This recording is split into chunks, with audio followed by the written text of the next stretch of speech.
ఈ పూట ఇక్కడ చదవబడిన లేఖనములో కిందట ఆదివారం దేవుని ఒక వాక్యములో నుంచి దేవుడు కొన్ని విషయాలను మనకు బయలుపరిచారు. దావీదు ఒక జీవితాన్ని, అంటే దావీదు జీవితం నాకు తెలుసండి అని మీరు అనుకోవచ్చు. దావీదు జీవితం ఎంత వింటున్నా వినాలనిపించే జీవితం దావీదిది. నిజం. ఆయన దేవుళ్ళో బ్రతికిన బ్రతుకు కానీ, దేవునితో గడిపిన సమయము కానీ, జనాలను పరిపాలించే విషయంలో, నాయకత్వం విషయంలో కానీ, ప్రతి విషయంలో సమయమును పాడు చేసుకొనక సమయమును చాలా చక్కగా సద్వినియోగం చేసుకుంటూ తన దగ్గరికి వచ్చిన వారిని బలపరుచుతూ తానే బలపరుచుకొనుచు ఎవరికి ఇవ్వవలసిన సమయమును వారికి ఇచ్చుచు భక్తి జీవితంలో ఏమాత్రమో తక్కువ కాకుండానట్లుగా తను కాపాడుకుంటూ ఎన్నో విషయాలలో ముందుకు వెళ్ళిన జీవితం దావీదు జీవితాన్ని మనం చూస్తూ ఉంటాం. నిజం. ఎందుకంటే కొన్ని దేశాలు పరిపాలించే నాయకుడు అంటే ఎంతో జ్ఞానం కావాలి. ఆ జ్ఞానము దావీదు గారికి దేవుడే అనుగ్రహించి ఉన్నారు. మనం చేసే చిన్న చిన్న పనుల్లోనే మనం దేవుణ్ణి స్తుతించడానికి సమయం ఇవ్వకపోతే ఒక రాజ్యాన్ని పరిపాలించే నాయకుడు ఏం చేసేవాడంటండి, దినముకు ఎన్ని మార్లు ప్రార్థించేవాడు? 3 మార్లు ప్రార్థించేవాడు, 7 మార్లు ప్రభువును స్తుతించేవాడు. అంటే సమయము, దేవునికి ఇవ్వాల్సిన సమయమును దేవుడికి, కష్టపడే సమయము కష్టానికి, సుఖానికి ఇవ్వాల్సిన సమయం సుఖానికి, అంటే ప్రతి సమయమును దేవునితో ఎంతో చక్కగా కాపాడుకుంటూ చక్కని పరిపాలన చేస్తూ ఎవరి దగ్గర అన్యాయమైన తీర్పు దావీదు దగ్గర నుంచి వచ్చిందే అన్న మాట రాకున్నట్లుగా తను కాపాడుకుంటూ ముందుకు వెళ్ళే జీవితము ఎక్కడి నుండి వచ్చింది? ఎక్కడి నుండి వచ్చిందంటండి? గొర్రెలు కాయచున్న స్థలము నుండి వచ్చింది. హల్లెలూయా. దావీదుని కనుగొనను.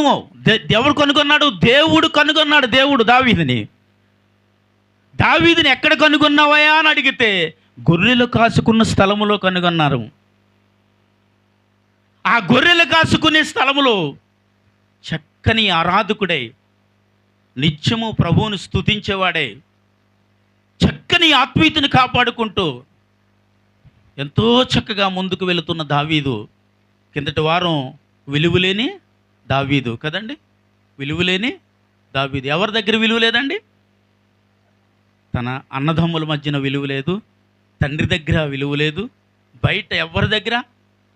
ఎందుకంటే ఆ యుద్ధం జరిగిన తర్వాత ఒక మాటను మనం విన్నాం, ఈ యవనస్తుడు ఎవని కుమారుడు అని సౌలు అడిగాడు కదా. అంటే దావీదు ఎవరి కుమారుడు సౌలుకి? ఎందుకంటే మెస్సియా కుమారులు ఎవరి దగ్గర ఉన్నారు? సౌలు దగ్గరే పనిచేస్తున్నారు. కానీ సౌలు పనిచేస్తున్న తన అన్నదమ్ములు ఎప్పుడు మాకు ఒక తమ్ముడు ఉన్నాడండి, మా సంతానం ఇంత సంతానం అండి, మా ఈ పరిస్థితి అండి, మాది ఇదండి అని ఎవరితోటి ఎప్పుడూ చెప్పుకోలేని స్థితి అన్నదమ్ములది. ఎందుకంటే నాకు ఒక తమ్ముడు ఉన్నాడు, వాడు గొర్రెలు కాస్తున్నాడు అని ఒకవేళ చెప్పుకుంటే మాకు చిన్నతనమేమో అనే స్థితి దావీదు అన్నదమ్ముల దగ్గర కనిపిస్తూ ఉంది. అంతే కదండి. యుద్ధం చేయటానికి సౌలుతో పని చేస్తున్నది ఎవరు అనుకుంటున్నారు? దావీదు అన్నదమ్ములే.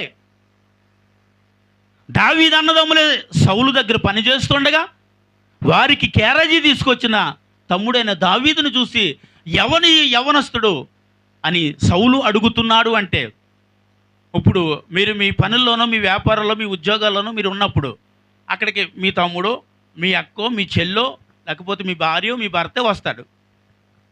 వచ్చినప్పుడు మీరు ఏమంటారు? ఏమయ్యా క్యారేజీ తీసుకొచ్చింది ఎవరు అని అడిగితే ఏమంటాం మనం? చెప్పండి, పర్లేదు. అన్నయ్యనో అక్కనో ఎవరు తీసుకొచ్చాం వారి పేరు చెబుతాం కదా. అంటే అక్కడ క్యారేజీ తీసుకొచ్చాడు, జున్నుగడ్డలు తీసుకొచ్చాడు, అన్నదమ్ములకు కావలసిన ఆహారమును మోసుకొని వచ్చిన దావీదు అక్కడ ఉన్న ఎవరికి దావీదు వాళ్ళకి తమ్ముడనే తెలియదు. ఎందుకంటే ఒక పనోడులా చూస్తూ ఉన్నారనమాట. ఎవరిని? దావీదుని. నా తమ్ముడు అని చెప్పుకోలేకపోయారు అంటే ఒక చిన్నతనంగా ఉన్నాడనో, ఒక చదువు లేనడనో, జ్ఞానం లేనడనో, లేకపోతే తను కట్టుకున్న వస్త్రము బాగోలేదనో, ఒక వ్యక్తి మన దగ్గరికి వచ్చినప్పుడు, మన తండ్రి అయినా తల్లి అయినా, ఒకవేళ మనం అంటే మనం కాదండి, లోకంలో బ్రతికినప్పుడు మనం ఏమనుకుంటాం అంటే, ఇటు ఇలాంటి దగ్గరికి వచ్చేసావేంటి, క్యారేజ్ పెట్టుకుని వచ్చేసావేంటి? ఎందుకంటే ఎవరని అడిగితే ఏం చెప్పాలి, ఎవరు అడిగితే ఏం చెప్పాలో తెలియక ఒక్కొక్కసారి మనకి కావలసిన వాళ్ళే, మన కోసం ప్రాణం పెట్టిన వాళ్ళే మన దగ్గరికో మన ఇంటికో వస్తే ఒక్కొక్కసారి ఇలాంటి భయంకరమైన మాటలు మాట్లాడేటప్పుడు వాళ్ళని నీ వద్ద నుంచి ఆ వెళ్ళేది ఎంత దుఃఖమో తెలుసా అండి? ఆ దుఃఖము దావీదు జీవితంలో ఇప్పుడు కనిపిస్తూ ఉంది. కానీ దావీదు ఎప్పుడన్నా అన్నదమ్ముల పట్ల కోపగించుకున్నాడండి? ఎందుకో తెలుసా? మా అన్నయ్యలే కదేంటి. ఎందుకంటే నా తమ్ముడు అని చెప్పుకోకపోయినప్పటికీ దావీదుకి ఏమనుందో తెలుసా? నా అన్నలు. ఆమేన్, హల్లెలూయా. ఎందుకంటే వాళ్ళు ఘనమైన స్థితిలో ఉన్నారన్న దావీదు అలా చెప్పుకుంటా అండి. అన్నదమ్ములు ఘనమైన స్థితిలో, యెషయా ఘనమైన స్థితిలో ఉన్నాడనా? ఒకవేళ అలా ఉండటం వల్లే దావీదు మా అన్నయ్యలండి అని చెప్పుకుంటే దావీదుకే గర్వం వస్తుందని ఏమన్నా అన్నయ్యలని చెప్పుకున్నాడా? అక్కడ ఎక్కడ అన్నయ్యలని ఎవరితో చెప్పుకోలేదు. ఎందుకంటే అలా చెప్పుకోనే స్థితి కూడా దావీదుకి వాళ్ళ అన్నదమ్ములు ఇవ్వలా. ఇచ్చి ఉంటే సమయాలు ఈ బెత్లెహేముకు వచ్చుచున్నాడు, యెషయా కుమారులు ఎన్నుకుంటున్నాడంట. ఎవరిని ఎన్నుకుంటాడో తెలియదురా. దావీదు నువ్వు కూడా, క్షమించాలి దేవుడు, దావీదు నువ్వు కూడా ఇంటి దగ్గరే ఉండు నాయనా అని తన తండ్రి చెప్పాలిగా. అవసరం లేదా అండి? చెప్పాలి ఖచ్చితంగా. ఎందుకంటే ఆ ఊరు ఎవరు వచ్చాడు? సమూయేలు వచ్చాడు. సమూయేలు వచ్చాడంటే సమూయేలు ఎందుకు వచ్చాడో ఒక భయం కూడా ఆ ఊరు ప్రజలందరికీ వచ్చింది తెలుసా అండి? సమాధాన పట్టడానికి వచ్చేవాడిని అడిగారు. అంత భయంకరమైన ప్రవక్త అయినా. నేను యెషయా కుమారుల్లో ఒకడిని దేవుడు పనికి అప్పగించడానికి వచ్చానని చెప్పినప్పుడు వెంటనే యెషయా చేయవలసిన పని, ఎవరు బయటకు పోవద్దు, సమూయేలు ప్రవక్త వచ్చాడు, మన కుటుంబంలోంచి ఒక వ్యక్తిని దేవుడు ఎన్నుకోబోతున్నాడు అని చెప్పాలండి వద్దా? ఖచ్చితంగా చెప్పాలి. కానీ అక్కడ యెషయా చేసిన పని ఏంటో తెలుసండి? తన అన్నదమ్ములను మాత్రమే ఉంచుకున్నాడు. అంటే దావీదుని మాత్రం, నాయనా సమూయేలు వస్తున్నాడు, నువ్వు కూడా ఉంటే బాగుంటుందేమో అన్న మాట కూడా దావీదుకి తెలియలే. సమూయేలు వచ్చుచున్నాడన్న మాట కూడా దావీదుకి తెలీదు. నిజంగా ఆ లేఖనము చదివేటప్పుడు గుండె సెరువైపోయింది నాకు. కళ్ళల్లోంచి ఆగకుండా నీళ్ళు వచ్చినాయి అనమాట. ఎందుకంటే తన కుటుంబంలో తన అన్నదమ్ములు కూడా కనీసం నా తమ్ముడు అనే ఆలోచన వాళ్ళకి లేకుండా, నా తమ్ముడు అనే ప్రేమ కూడా లేకుండానట్లుగా, అరే తమ్ముళ్ళు అందరం ఉండండి కానీ దావీదుతో చెప్పారు ఎవరైనా? అన్నదమ్ములైనా? అన్నదమ్ములు కూడా చెప్పలేదండి దావీదుతో ఉండమని. దావీదు ఎప్పటిలాగే లేచాడు, గొర్రెలు ఇప్పుకున్నాడు, తన తండ్రి గొర్రెలను తోలుకుంటూ అరణ్యంలోనికి వెళ్ళిపోయాడు. ఎందుకంటే తను అప్పగించిన పని తను చేసుకోవాలంతే.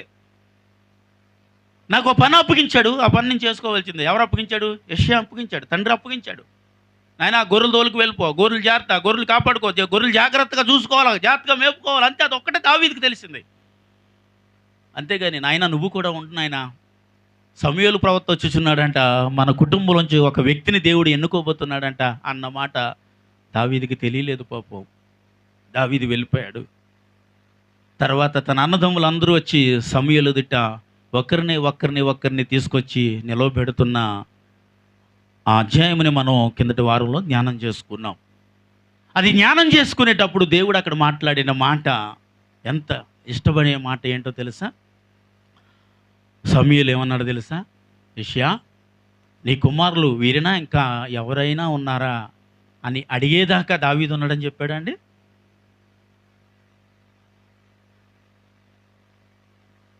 అయ్యా ఒక్కసారి వెయిట్ చేయండి, ఇంకొకడు ఉన్నాడు దావీదు అనేవాడు, ఒకవేళ ఆయన కానీ దేవుడు ఎన్నుకున్నాడేమో అన్న మాట తండ్రి నోటి నుంచి కూడా రాలే.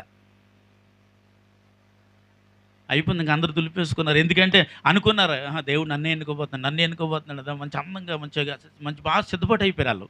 సిద్ధపాటు అయిపోతే సమూయేలు ఎదుటికి ఒకరిని పంపిస్తూ ఉంటుంటే ఎవరు వచ్చినా అబ్బా సమూయేలు ఏమనుకుంటాడు తెలుసా? అబ్బా దేవుడు అలాంటి ఎన్నుకున్నాడండి, ఎంత బలంగా ఉన్నాడండి, ఎంత అందంగా ఉన్నాడండి, ఎంత కలర్ఫుల్గా ఉన్నాడండి అని ఎవరు అనుకుంటున్నారు? సమూయేలు అనుకుంటున్నాడు. కానీ ఆ కలర్ చూడట్లేదు, అందం చూడట్లేదు, ఆ బలం చూడట్లేదు, ఆ బలగం చూడట్లేదు. దేవుడు ఏయ్ కూర్చో, సమూయేలుతో మాట్లాడుతున్నాడు దేవుడు. అదేంటి నాయన, ఈ వ్యక్తిని కూడా నువ్వు ఎన్నుకోలేదా? లేదు, ఎన్నుకోలేదు. అయితే ఒక్కొక్కరిని నిలబెట్టారు. అందరూ అయిపోయారు అనమాట. అయిపోయిన తర్వాత అప్పుడు సమూయేలు అన్నాడు, యెషయా గారు ఇంకా ఎవరైనా ఉన్నారంటే అప్పుడు అన్నాడు, ఏమని?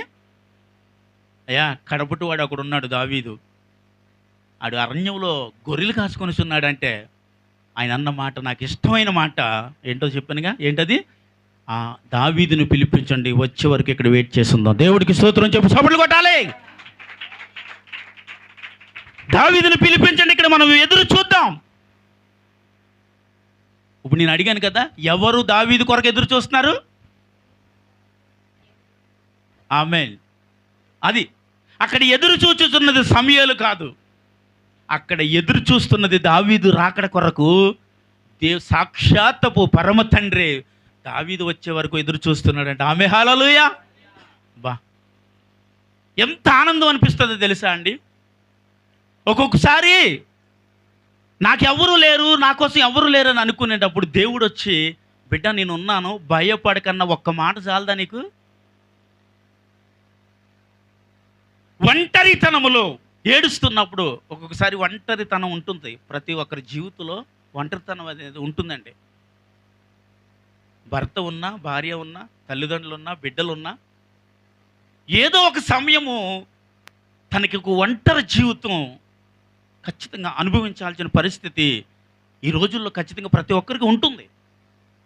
అలాంటి ఒంటరి సమయంలో కనీసం భార్య భర్త దగ్గరికి వెళ్ళాయా, ఎందుకు అలా చేస్తున్నావు, ఎందుకు భయపడుతున్నావు?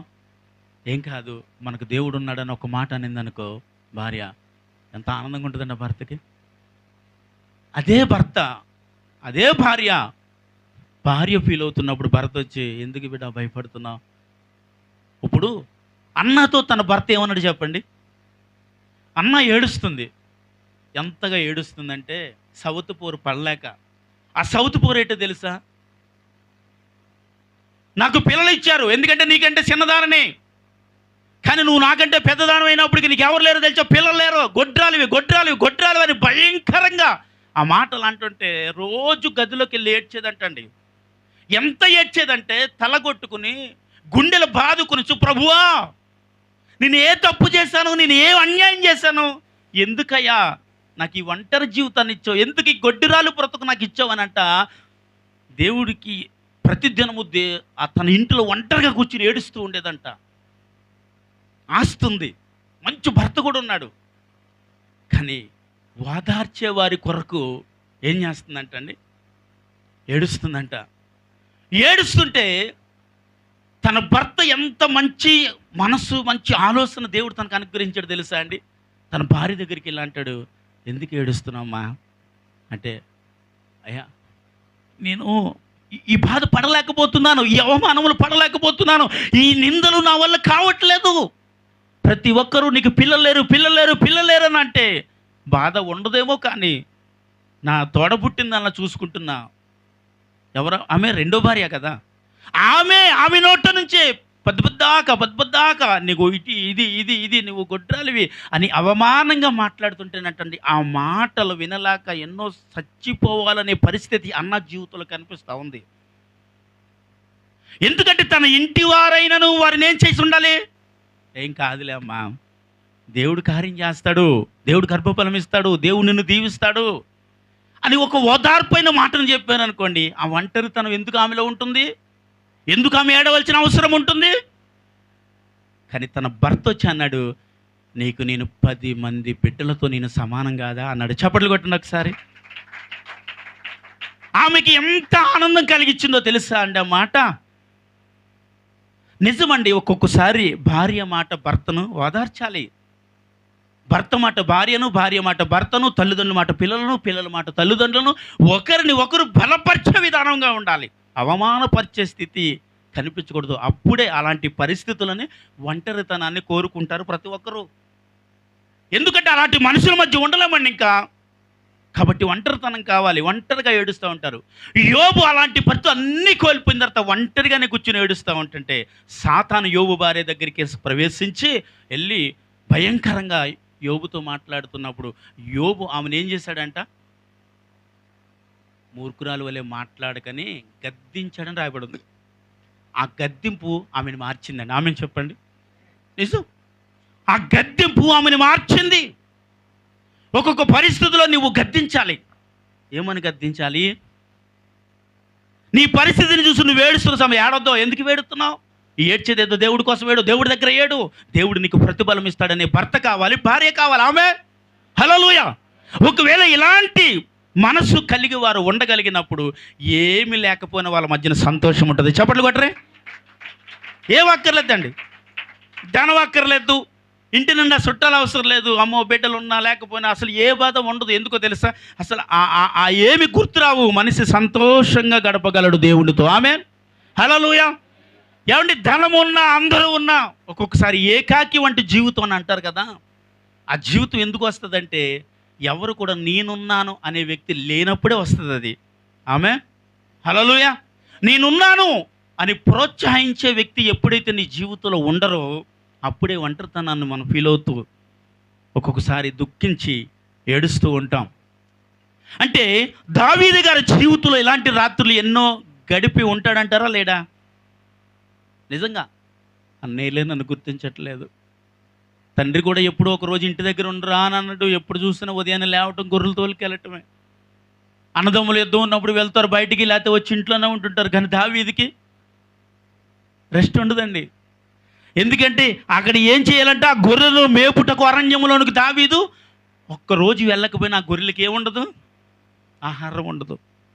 కాబట్టి ఉన్న అన్నదమ్ములు సోమరులు కావచ్చేమో కానీ దావీదులో సోమరితనం ఖచ్చితంగా లేదు. ఆమేన్, లేదు. ఎందుకంటే ఒక బాధ్యత ఏంటో తెలుసా? తన తండ్రి అప్పగించిన గొర్రెలకు ప్రతిదినము కాపు కాయాలి, వాటికి సమృద్ధ ఆహారమును. ఆయన లక్ష్యం అది ఒక్కటే. ఆ లక్ష్యమును, ఆ ఆలోచనను దేవుడు చూశాడండి. దేవుడు చూసి అరణ్యములో ఆరాధిస్తున్న దావీదుని దేవుడు చూసి సమూయేలుని అంటాడు, పిలిపించు. నువ్వు ఎక్కడున్నా, ఏ స్థలములో ఉన్నా, ఒంటరిగా ఉన్నా, ఒకవేళ దేవుడి విషయంలో ఒకవేళ నువ్వు దుఃఖపడి ఏడిస్తే ఖచ్చితంగా నువ్వు ఎక్కడున్నా దేవుడు పిలుస్తాడు. ఆమేన్, హల్లెలూయా. వదిలిపెట్టడండి. ఎక్కడున్నా సరే దేవుడు నిన్ను పిలిచి నీ కొరకు సిద్ధపాటు చేసిన ఒక ఘనత ఉంది. ఆమేన్, నీ కొరకు సిద్ధపాటు చేసిన ఒక ఆశీర్వాదం ఉంది. ఆమేన్, నీకు ఇవ్వాల్సిన కొన్ని ఘనమైన కార్యములు ఉన్నాయి. ఆమేన్, వాటిని నా దేవుడు తప్పక ఇవ్వటానికి నిన్ను మళ్ళీ ఇక్కడ తోలుకొచ్చాడు. చప్పట్లు కొట్టాలి అప్పుడు బిగ్గరగా. ఆ ఘనమైన కార్యములు దావీదుకి ఇవ్వటానికే పిలిపించిన ఆయన అని సమూయేలు ప్రవక్త యెషయాతో మాట్లాడినప్పుడు నిజంగా ఒక విషయం తెలుసా మీకు? ఎంతమందే నచ్చలేనప్పుడు ఆ దావీదు మాత్రం ఎందుకు నచ్చుతాడు అనుకుంటారని అనుకోరా? ఎందుకంటే దావీదుకి జ్ఞానం లేదు, బలము లేదు, ఏమీ తెలియదు, యుద్ధం చేయడం తెలియదు, ఏమీ తెలియదు. తన గొర్రెలు కాసుకునేటప్పుడు ఎలాంటి జంతువులు, భయంకరమైన మృగాలు వచ్చినా భయంకరంగా యుద్ధం చేసి వాటిని గొర్రెలను కాపాడుకునే విధానం ఒకటి దావీదులో దేవుడు చూశాడు. ఈ లోక సంబంధమైన విషయంలో కావాల్సిన జ్ఞానము ఏమీ కూడా దావీదు భక్తుల్లో లేదండి. కాబట్టి దేవుడు దానిని చూశాడు దావీదు వద్ద. మీరేమనుకున్నారంటే, ఏముందండి, నాకు జ్ఞానం ఉంది, నాకు బలం ఉంది, నాకు అది ఉంది, నేను ఎలాగైనా సరే నగ్గించేయగలను, దేవుడు నన్నే ఖచ్చితంగా ఎన్నుకుంటాడు అనుకుంటున్నానండి అనేసి వాళ్ళందరూ అనుకున్నారు అక్కడ. కానీ అనుకున్న వాళ్ళందరినీ దేవుడు ఏం చేశాడండి? పక్కకి నెట్టేసి, ఏటో మా తండ్రి గారు పిలిచాడు, నన్నైనా దేవుడు ఎన్నుకోడు అనుకుంటా వస్తున్న దావీదునే అండి. దావీదు నడిచి వస్తుంటేనే సమూయేలు లేచి నిలబడ్డాడు. చప్పట్లు కొట్టండి. లే, నీ తైలము కొమ్మును తీసుకుని నేను అభిషేకించబడుతున్న వ్యక్తి అడుగు దావీదు, అభిషేకించుమయ్యా. మళ్ళీ చప్పట్లు కొట్టాలి. అభిషేకించుము అని చెప్పినప్పుడు ఇప్పుడు అక్కడ ఉన్న అన్నదమ్ములు యెషయా గారు ఏమై ఉంటారు? ఇంకేమి వాళ్ళకు నోటికి ఇంక మాట కూడా వచ్చి ఉండదండి. ఇదేంటండి, దేవుడు మమ్మల్ని ఎన్నుకుంటాడు అనుకున్నాడు, నాలటోడిని ఎన్నుకుంటాడు అనుకున్నాడు, ఇదేంటండి ఆ గొర్రెలు కాసుకొని ఎన్నుకున్నాడు అని వీళ్ళందరికీ ఒక బలమైన ఆలోచన వచ్చేసింది. కానీ ఇంటిలో తునీకరించబడిన వ్యక్తి అన్నదమ్ములతో తునీకరించబడ్డాడు, తండ్రితో తునీకరించబడ్డాడు, లోకంలో తునీకరించబడ్డాడు. వీడికి గొర్రెలు కాయింది తప్ప ఇంకేమీ రాదు. ఆ గొర్రెలు కాసే విధానం ఉందనే ఇశ్రాయేలు ప్రజలను, వారి స్వాస్యపు ప్రజలను దావీదు చేతులకి దేవుడు అప్పగించాడు. ఆమేన్ చెప్పండి. ఇప్పుడు యాకోబు ప్రజలు ఎవరంట? తన స్వాస్యపు ప్రజలు. అంటే దేవుడు ప్రజలను ఎవరి చేతికి అప్పగించాడు? ఇప్పుడు దావీదు చేతులకు అప్పగించాడు. దావీదు చేతులకి అప్పగించడానికి దావీదు ఒక్కడే యోగ్యుడయ్యాడు. ఉన్న ప్రతి ఒక్కడు యోగ్యుడు కాలేదండి. నువ్వు ఎప్పుడైతే నేను యోగ్యత లేనివాడిని, యోగ్యత లేనిదాన్ని నన్ను ఏడుస్తావు కదా, అప్పుడే దేవుడు నిన్ను ఒక యోగ్యురాలుగాను ఒక యోగ్యునిగాను నిలవబెట్టుకుంటాడు. చప్పట్లు కొట్టాలి మరి. ఒక యోగ్యమైన వ్యక్తిగా నిలవబెట్టుకున్నవాడు ఈ లోక రక్షకుడు ఒక్కడే. ఇంక ఎప్పుడు ఏది లేదని అనుకోవద్దు. నువ్వు నన్ను ప్రోత్సహించేవారు లేరని నువ్వు అనుకోవద్దు. ఒకవేళ వీళ్ళు ఎవరు లేకపోయినా పర్వాలేదండి, కానీ ఎవరు ఉండాలి? సాక్షాత్ ఒకవేళ దేవుడు నీతో ఉంటే ఈ లోకములో ఉన్నది ఏది నాకు, ఆయన అన్నాడన్నమాట, ఆకాశం ముందు నీ ఉండగా ఈ లోకములో ఏది నాకు అక్కర్లేదయ్యా. ఎంత గొప్ప ప్రార్థన చూసారా? ఆకాశం ముందు నువ్వు ఉన్నావు, నాకు చాలు. ఇంకా నువ్వు అక్కడ ఉన్నావు కాబట్టి ఇక్కడ నాకు ఏమీ అవసరం లేదయ్యా అని అంత గొప్ప గుణాన్ని దేవుడు దావీదులో చూసి, ఇలాంటి వాడికి అన్నీ ఇవ్వాలబ్బా అనుకున్నాడు దేవుడు. ఆమేన్, హల్లెలూయా. వెంటనే వచ్చిన తర్వాత తైలపు బుట్ట తీసుకుని దావీదును దేవుడు అభిషేకించాడు. అభిషేకం పొందిన తర్వాత తన జీవితమును ఇంకా దేవుడు ఏం చేస్తామన్నాడు చెప్పాలి, ఇంకా ఆశీర్వదిస్తున్నాడు, బలపరుచుతున్నాడు అనేక విషయాలలో. దావీదుకి ఘనమైన ఘనతను కూడా దేవుడిచ్చాడు. అన్నిటికంటే భయంకరమైన యుద్ధం చేయాల్సిన పరిస్థితి కూడా దావీదుకి ఇచ్చాడు. అసలు దావీదుకి అంత భయంకరమైన యుద్ధాలు చేయవలసిన పరిస్థితి ఎందుకు ఇచ్చారండి? దావీదు మీ హృదయానుసారి అన్నారుగా, మరి దావీదుకి ఎందుకు ఇంత భయంకరమైన యుద్ధం ఇచ్చారంటే, ఎందుకు? నా స్వాస్యమును ఇచ్చాను వారికి. ఆమేన్. ఏమిచ్చాను? నా స్వాస్యపు ప్రజలను అప్పగించాను. నా స్వాస్యపు ప్రజలను దావీదు చేతులకి నేను అప్పగించాను కాబట్టి అవి కాపాడుకునే విషయంలో ఈ శ్రమలను నీవు దావీదు అనుభవించవలసిందే. ఆమేన్, హల్లెలూయా.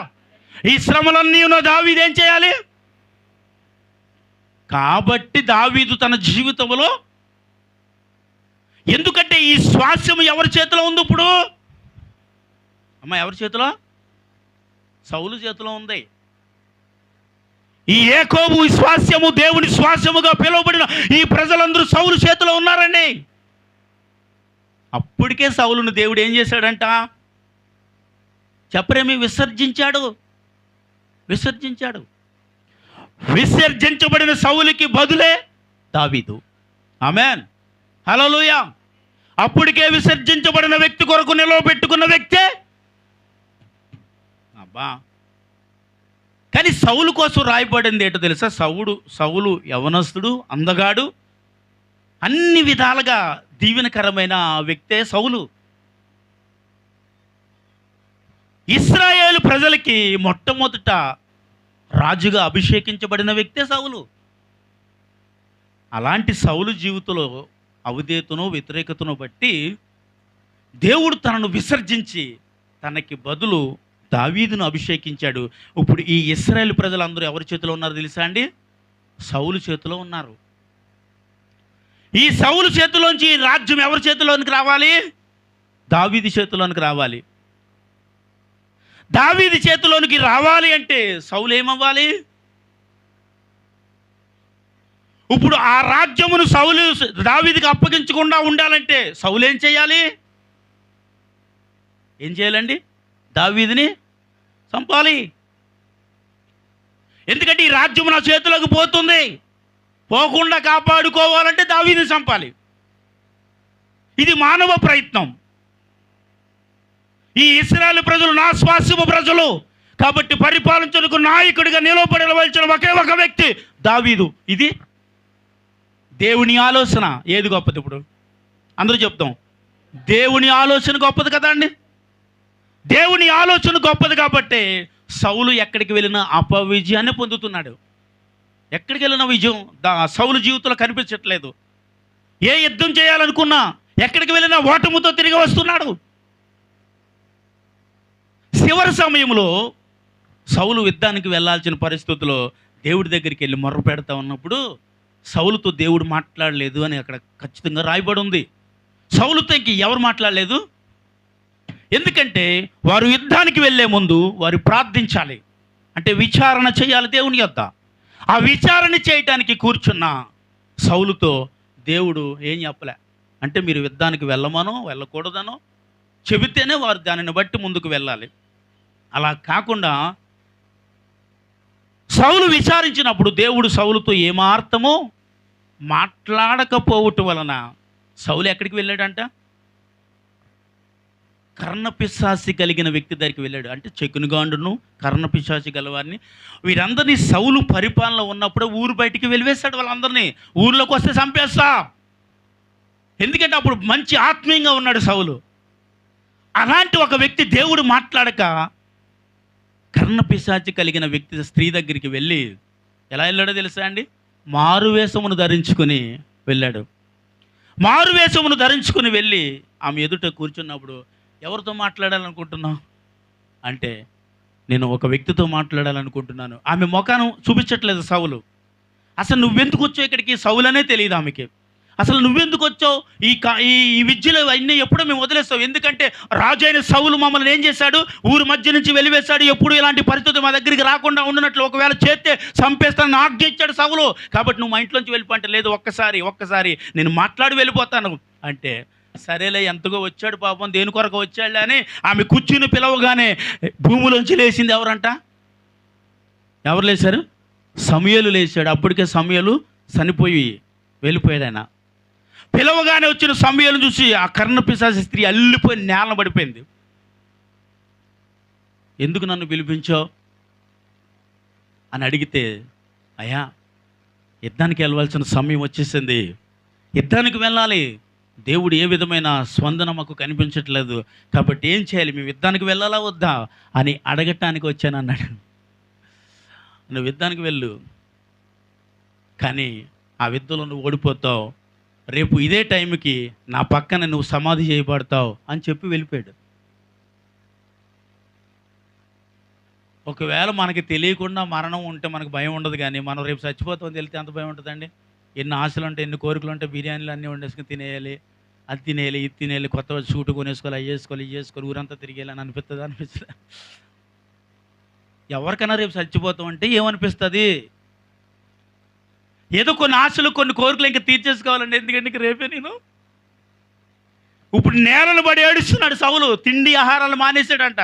నేల మీద పడి ఏడుస్తూ ఉంటే కూడా వచ్చిన వారు అంటున్నా, అయ్యా లేవండి, అయ్యా ఆహారం తినండి, నాకు ఆహారం వద్దురా బాబు. ఆ స్త్రీ అంటుందంట, ఎవరನ್ನು చూసి అల్లిపోయి, సౌలా నీవే వచ్చిత్తువా, చంపెత్తడేమో అని అల్లిపోయింది, నువ్వేం భయపడవద్దు, నేనేమి చేయను అన్నాడు. వెంటనే ఆమె బతిమాలి ఏమండి అద్భుతంగా గొర్రెలు వధించేసి మాంసం వండేసి రొట్టెలు కాల్చేసి సౌలు గారికి తినిపించిందంట. నీరసకెళ్ళిపోయాడంట మనిషి. ఇంకా ఆ మాటను విన్న తర్వాత అక్కడే చచ్చిపోతాడేమో అని భయముతో సముద్ర ఆహారం కడుపు నిండా తినేసి యుద్ధానికి వెళ్ళాడు. ఆ యుద్ధంలో క్షమించాలి సౌలు చనిపోయాడండి. సమూయేలు ఏదైతే చెప్పాడో ఆ రీతిగానే తన పక్కన సమాధి చేయబడిన వాడు సౌలు. ఇప్పుడు సౌలు చేతిలో ఉన్న రాజ్యము దావీదు చేతిలోనికి, అంటే సౌలు దావీదుని చంపాలని ప్రయత్నం చేసేటప్పటికి సౌలు చేతిలో ఇశ్రాయేలు ప్రజలు 30% ఉన్నారు. 30% ఉన్నారండి. ఇంకా ఎంత కావాలి? 70% ఎవరి చేతిలో ఉన్నారు? సౌలు చేతిలో ఉన్నాడండి. ఆమెన్, హల్లెలూయా. ఆ సౌలు చేతిలో నుంచి ఇప్పుడు 100% దేవుడు తీసుకొచ్చి ఎవరి చేతిలో పెట్టాడు? ఆమె చెప్పు, చప్పట్లు కొట్టండి. ఇప్పుడు మానవ ప్రయత్నము గొప్పదైందా? దేవుడి ప్రయత్నము గొప్పదైందా?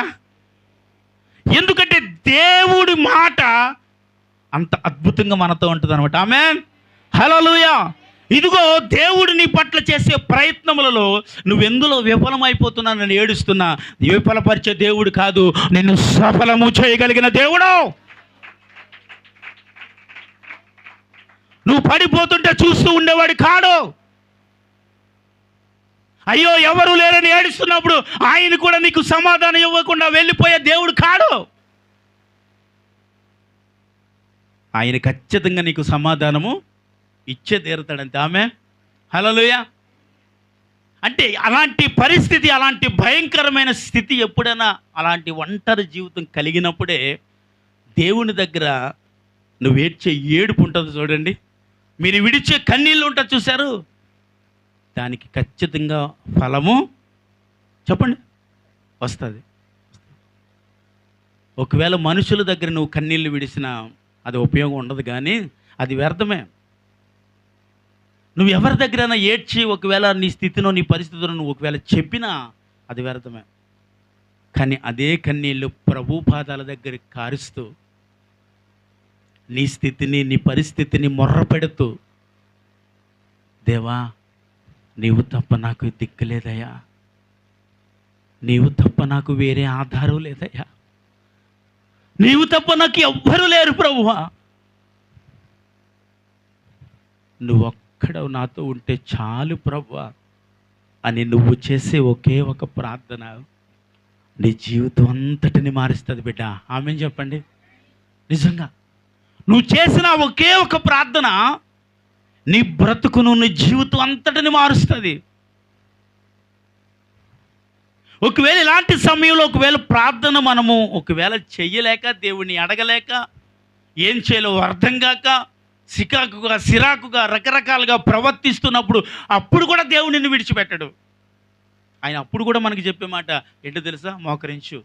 ఒకవేళ మోకరించి నువ్వు మొర్రపెట్టు. ఆమేన్ హల్లెలూయా. ఎందుకంటే ఈ రాజ్యమును పరిపాలించే రాజు అంతే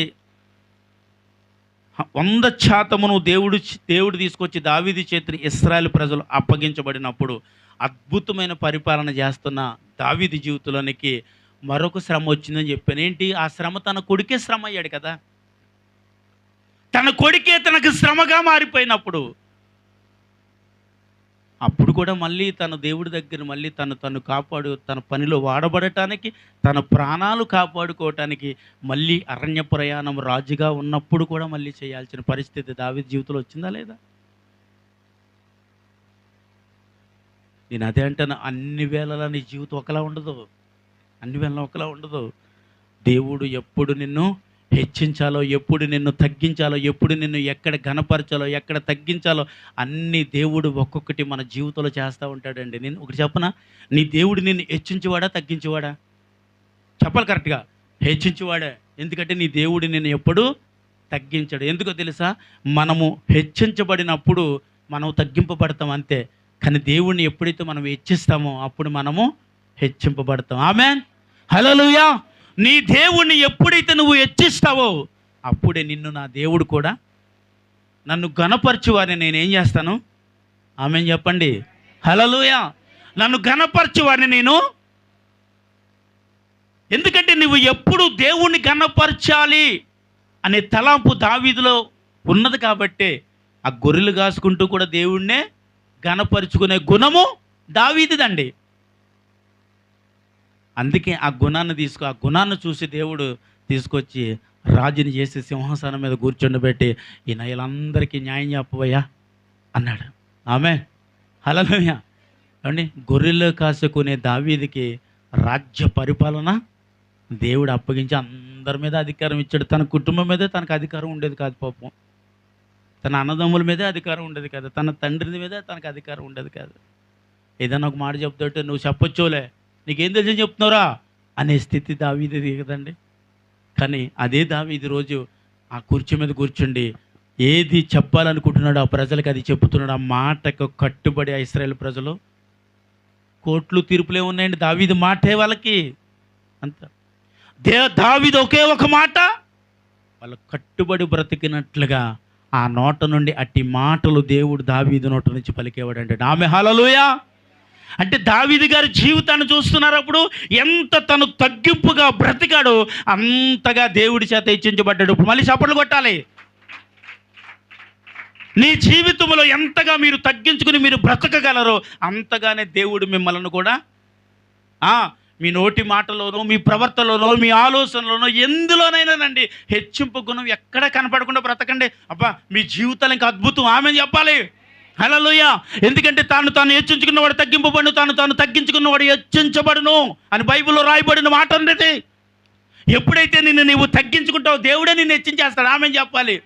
నీకు అన్నీ తెలిసి ఉండొచ్చు, కానీ ఏమీ తెలియనట్టు ఉండండి. ఆలోచన చూస్తే అర్థం అవ్వాలి, నువ్వు క్రైస్తవురాలువు, నువ్వు క్రైస్తవుడు అని. ఆమె హల్లెలూయా. నిజంగా ఇలాంటి పరిస్థితి వచ్చినప్పుడు ఒక్క రాత్రే అంతే, దేవుడి దగ్గర ఏం చేయాలి మనం? ఇంకంతకు మించింది ఏదీ లేదండి మీ జీవితంలో. అలాంటి ఒంటరిగా ఉన్నప్పుడు, అలాంటి బాధ నీకు వచ్చినప్పుడు, అలాంటి కష్టం నీకు వచ్చినప్పుడు ఇంక ఎక్కడికి వెళ్ళకుండా నీ గదిలోనికి వెళ్ళిపోయి తలుపులు వేసేసుకుని రహస్యమందు చూచుచున్న నీ తండ్రికి ప్రార్థన చేయాలంటే అప్పుడు ఆయన నీకు ప్రతిఫలం ఇచ్చినని వాక్యంలో రాయబడింది. ఆమె చెప్పండి. ప్రతిఫలం ఎక్కడి నుంచి వస్తుందండి మనకి? ఏమండి? దేవుని దగ్గర నుంచి వస్తుంది ప్రతిఫలం. మనుషుల దగ్గర నుంచి ప్రతిఫలం నీకు రాదు. కానీ ప్రతిఫలం ఇచ్చే దేవుడు, ఆయన దగ్గరికి వెళ్ళి ఆయన సన్నిధిలో నువ్వు కూర్చుని ఒకవేళ నీ స్థితిని, నీ పరిస్థితిని నేను నీవే తగ్గించుకుని, ప్రభువా ఆ దినమున ఎన్నికలేని దావీదుని ఎన్నుకున్నావు, ఇదిగో ప్రభువా ఎందుకు పనికిరానుడిగా ఉన్నాను, పనికిరాని దానిగా ఉన్నాను ప్రభువా, ఈ దినము ఈ సమయం నీ సన్నిధిలో నేను ఉన్నానయ్యా అని ఒకవేళ నువ్వు కన్నీళ్ళు కార్చగలిగితే నీ కన్నీళ్ళు ఒక్క చుక్క కూడా వ్యర్థం అవ్వదంటండి. ఆమె చెప్పండి. ఆయన ఏమన్నాడు? నీ కన్నీళ్ళు ఎక్కడ పెట్టానన్నాడు? ఆయన కవిలిలో పెట్టబడింది, అంటే ఆయన బుడ్డిలో పట్టబడింది. ఆ కన్నీళ్ళు ఆ దేవదూతలు దేవుని దగ్గర తీసుకెళ్ళినప్పుడు ఆ కన్నీళ్ళు దేని నిమిత్తం కార్చిందో దానికి అర్థం చూపిస్తుందంట. అప్పుడు దానికి సంబంధించిన కార్యమును దేవుడు తన దూతలతో నీ దగ్గరికి పంపిస్తాడు. ఆమె చెప్పాలి. హల్లెలూయా.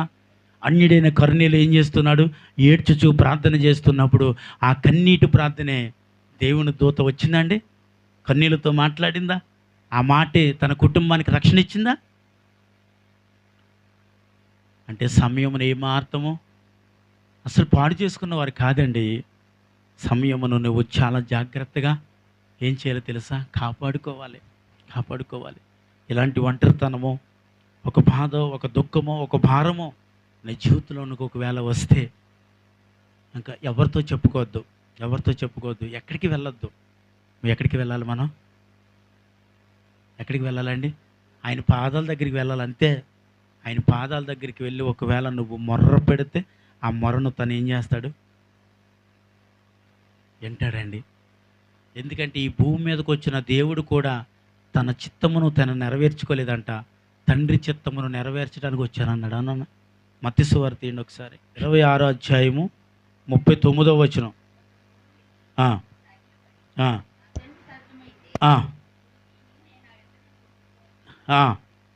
అయినను నా ఇష్ట ప్రకారము కాదు, నీ చిత్త ప్రకారము. ఆమేన్. చూసారండి ఏమని ప్రార్థించాడంట? కన్నీళ్లు కార్చుతూ ఈ గిన్నె నా నుండి తొలగించండి అంటే దానికి అర్థం ఏంటో తెలుసా? ఈ ప్రాణం పోయే ఈ సమయం, ఈ దినము ప్రభు నీ చిత్తం అయితే తొలగించి నేను భరాయించలేకపోతున్నాను అంటూ ఒక మాట ఏమన్నారు తెలుసా? అక్కడ ఆ ప్రార్థించిన యేసుక్రీస్తు ప్రభు అండి. ఆ ప్రార్థన చేస్తూ ఆయన ఏమన్నారు తెలుసా? నీ చిత్తం అయితేనే. ఆమేన్. కానీ నీ చిత్త ప్రకారమే జరిగించుము అంటే నా జీవితంలోకి శ్రమ కూడా నీ చిత్తమైతేనే అనుమతించు ప్రభువా, నీ చిత్తమైతే నేను దాన్ని అనుభవించుటకు నేను. ఆమేన్. హల్లెలూయా. అంటే దేవుని చిత్తమైతేనేనంట ఆయన అంటున్నమాట, నీ చిత్తమైతే నేను అనుభవిస్తానయ్యా. అంటే ఒక శ్రమ కష్టము నీ జీవితంలోనికి రావడానికి కారణం ఏంటన్నానండి? ఇప్పుడు దేవుని చిత్తమే. మనం అనుకుంటాం ఎందుకు ఈ బాధ నాకు వచ్చిందంటే అది దేవుని చిత్తము బట్టినా, అది ఆయన అనుమతిస్తే మన జీవితంలోనికి వచ్చిందంట. నేను ఒకటి చెప్పనండి, ఇలాంటి పరిస్థితి నీ జీవితంలోనికి రావడానికి కారణం ఏంటో తెలుసా? ఒక్కొక్కసారి నీవు బలపరుచుకుంటావో బలహీనలు అవుతారో దేవుడు నిన్ను పరీక్షించే విషయంలో కూడా ఇలాంటి పరిస్థితి నీకు తీసుకొచ్చి అలాంటి టైంలో నీవు ఖచ్చితంగా బలపరుచుకోవాలి. ఆమేన్. హల్లెలూయా. ఏం చేయాలండి? ఖచ్చితంగా మనం బలపరుచుకోవాలి. ఇలాంటి పరిస్థితి ప్రభువా నువ్వు ఇస్తేనే వచ్చింది నాకు అనే మనస్సు కలిగి ఒకవేళ నువ్వు ఉంటేనంట వెంటనే ఆ గిన్నె అనగా ఆ భయంకరమైన పరిస్థితిని ఆయన ఏం చేస్తాడంటండి? తొలగిస్తాడు. ఎందుకో తెలుసా? ప్రభువా ఇది అనుభవించుటకు నీ చిత్తమైతే నా దగ్గరికి అన్నాడు. కానీ అది ఆయన చిత్తం ఏంటి? అనుభవించటమా? కాదు. ఆయన చిత్తమేటి నువ్వు బాధపడతావా? కాదు. ఆయన చిత్తమేటి నువ్వు దుఃఖంలో ఉండటమా? కాదు. ఆయన చిత్తమేటి నువ్వు ఏడుస్తావా? కాదు. ఆయన చిత్తమేటి నువ్వు కృంగిపోవటమా? కాదు. ఆయన చిత్తమేటి నువ్వు పడిపోవటమా? కాదు. ఆయన చిత్తమేటి నువ్వు త్రొట్లు వెళ్ళిపోవటమా? కాదండి. ఆయన చిత్తం ఏంటంటే ఆయన కొరకు బ్రతకటం. చప్పట్లు కొట్టాలి ఇప్పుడు. ఆయన కొరకు బ్రతకటం ఆయన చిత్తం. కాబట్టి ఆయన కొరకు బ్రతుకు వారిని ఏం చేస్తాడు దేవుడు?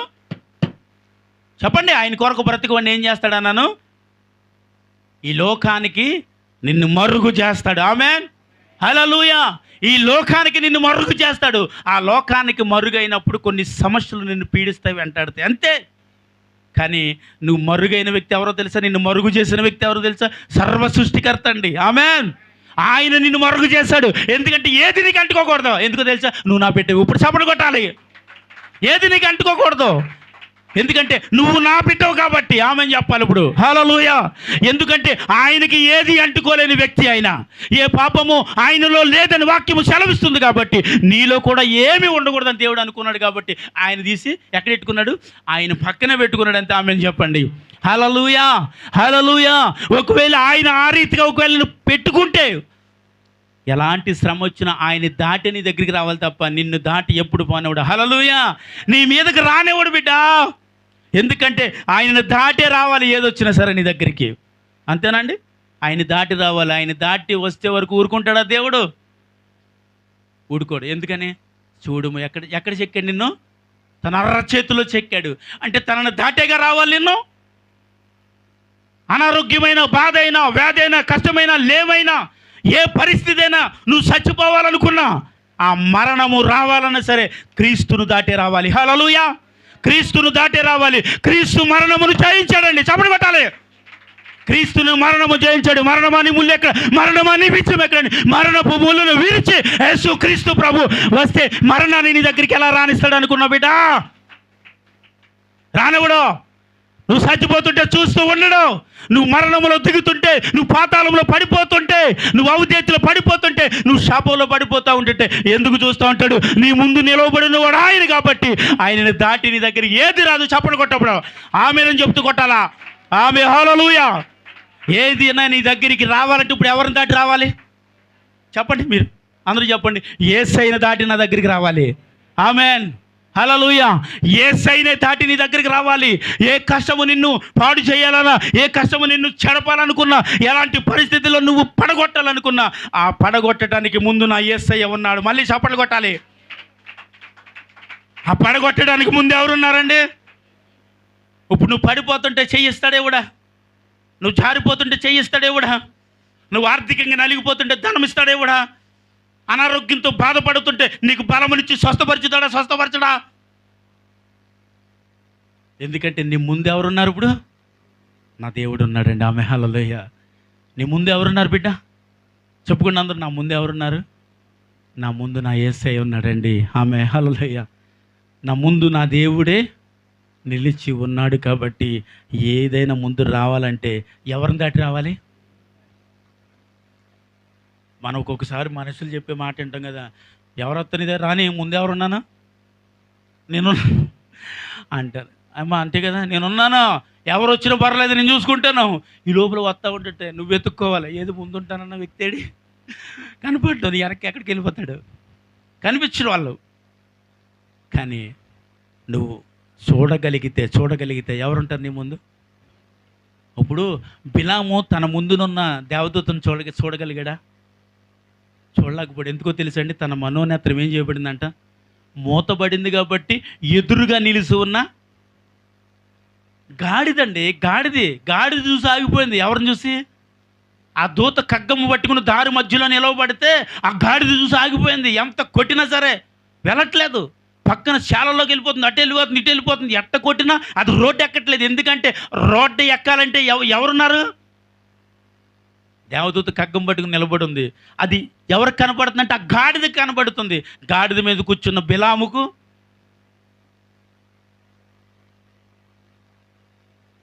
కగ్గం తీసి చంపేద్దామని కగ్గం తీశాడు. ఎవరిని చెప్పండి? గాడిదని చంపేయడానికి కగ్గం తీస్తే గాడిద ఏమంటుందో తెలుసా?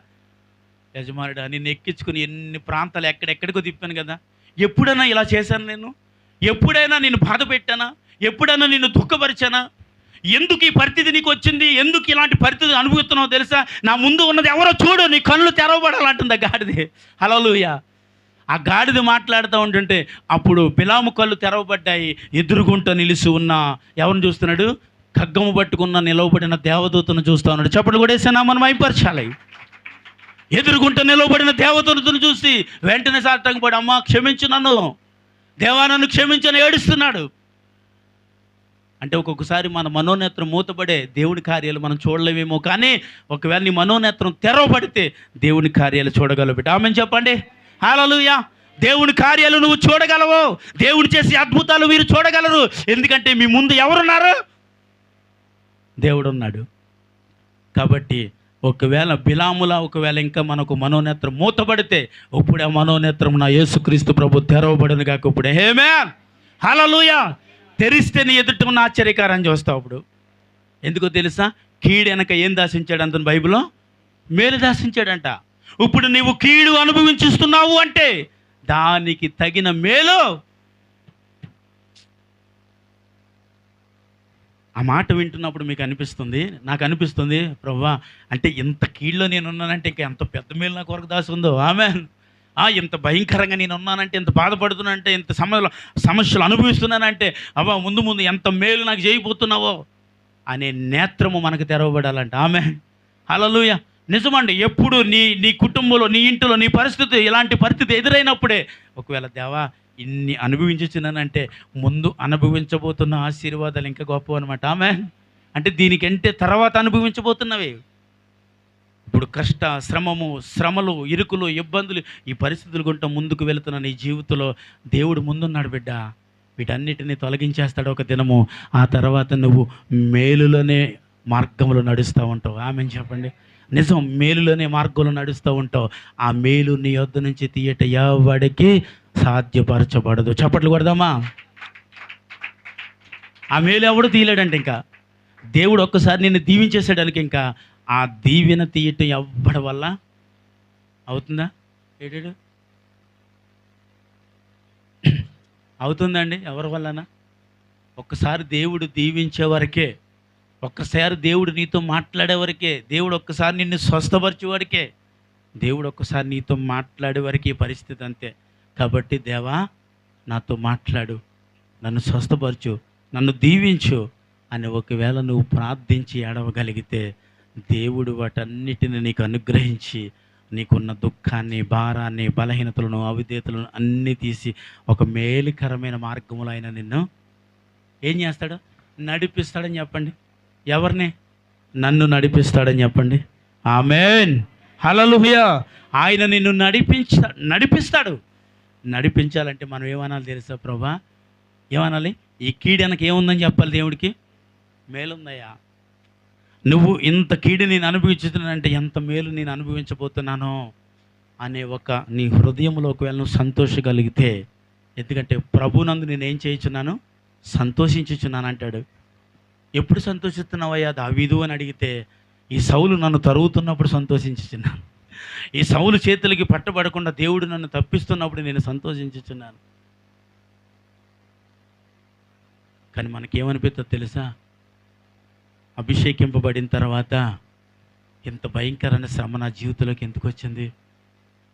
కానీ ఆ శ్రమ అంతా అనుభవించిన తర్వాత దానికి తగిన మేలిస్తే దావీదు ఎలాంటి అనుభవంలోనికి వెళ్ళాడండి? చెప్పాలి, అద్భుతమైన జీవితాన్ని దావీదు జీవించగలిగాడు. కానీ మొదట మనము కీడు అనుభవిస్తున్నాం, తర్వాత ఏం అనుభవించబోతున్నాం? మేలు అనుభవించబోతున్నాం. ఆమె మేలు అనుభవించబోతున్నావు. నీ దేవుడు నీకు మేలు చేయబోతున్నాడు. మాదిరికరంగా, దీవెనకరంగా, అనేకులకు ఆశీర్వాదకరంగా. అంటే ఎక్కడ నువ్వు తలదించుకున్నావో అక్కడే నా దేవుడు నీ తల ఎత్తబోతున్నాడు. చప్పట్లు కొట్టేసేనా మనం మహింపరచాలి. పైకి లేచి నిలబడదాం, అందరూ పైకి లేచి నిలబడదాం. నీ దేవుడు నిన్ను ఏ రీతిగా నిలబెట్టబోతున్నాడు, ఏ రీతిగా బలపరచబోతున్నాడు, ఏ రీతిగా ఆయన సన్నిధిలో ఇప్పుడు నువ్వు ఒకవేళ ప్రభువా ఇదిగో నిన్ను నీ సన్నిధిలో కన్నీళ్ళు విరుచుచున్నాను. ఈ దినమున ఒకవేళ నిన్ను కీడులో ఉన్నాను, పాపంలో ఉన్నాను, శాపంలో ఉన్నాను ప్రభువా, అయ్యా పేదరికంలో ఉన్నాను, అప్పుల్లో ఉన్నాను, ఇరుకుల్లో ఉన్నాను, ఇబ్బందుల్లో ఉన్నాను, ఈ వ్యాధితో పీడింపబడుతున్నాను ప్రభువా. నువ్వు ఒకవేళ నువ్వు ఇప్పుడే కన్నీళ్లు విడవగలిగితే నీకు ఉన్న ఈ కీడును నా దేవుడు తీసి మేలైన మార్గంలో నిన్ను నడిపించబోతా ఉన్నాడు. గ్లోరీ టు హల్లెలూయా. దేవుడు నీకు మేలు చేయబోతున్నాడు బిడ్డ, మేలు చేయబోతున్నాడు. వివరించలేను, వర్ణించలేను, వివరించలేను యేసయ్యా నీవు నాకు చేసిన మేలు.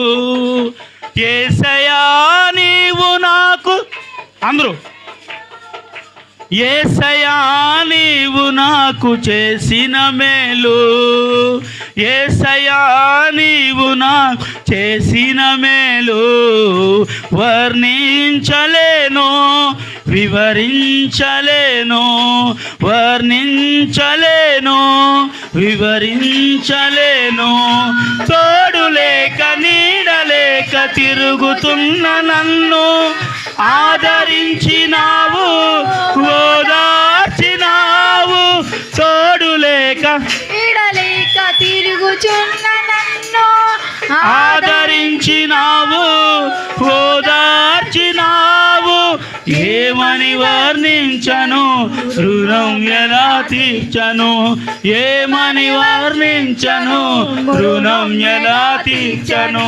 యేసయ్యా నీవు నాకు చేసిన మేలు, అందరూ యేసయ్యా నీవు నాకు చేసిన మేలు, యేసయ్యా నీవు నాకు చేసిన మేలు, యేసయ్యా నీవు నాకు చేసిన మేలు వర్ణించలేను, వివరించలేను, వర్ణించలేను, వివరించలేను. అంధకారమైన నన్ను ఆదరించినావు, ఆఖరు బొట్టు వరకు రక్తమిచ్చినావు. అంధకారమైన నన్ను ఆదరించినావు, ఆఖరి బొట్టు వరకు రక్తమిచ్చినావు. ఏమని వర్ణించను, రుణం ఎలా తీర్చను, ఏమని వర్ణించను, రుణం ఎలా తీర్చను. యేసయ్యా నీవు నాకు చేసిన మేలు, యేసయ్యా నీవు నాకు చేసిన మేలు, యేసయ్యా నీవు నాకు చేసిన మేలు, యేసయ్యా నీవు నాకు చేసిన మేలు వర్ణించలేను, వివరించలేను, వర్ణించలేను, వివరించలేను. పాపినైన నా కొరకు ప్రాణమిచ్చినావు, పాడైపోయిన నన్ను బాగు చేసినావు. పాపినైన నా కొరకు ప్రాణమిచ్చినావు, పాడైపోయిన నన్ను బాగు చేసినావు. ఏమని వర్ణించను, రుణం ఎలా తీర్చను, ఏమని వర్ణించను, రుణం ఎలా తీర్చను. యేసయ్యా నీవు నాకు చేసిన మేలు, యేసయ్యా నీవు నాకు చేసిన మేలు, యేసయ్యా నీవు నాకు చేసిన మేలు, యేసయ్యా నీవు నాకు చేసిన మేలు, యేసయ్యా నీవు నాకు చేసిన మేలు, యేసయ్యా నీవు నాకు చేసిన మేలు, యేసయ్యా నీవు నాకు చేసిన మేలు, యేసయ్యా నీవు నాకు చేసిన మేలు.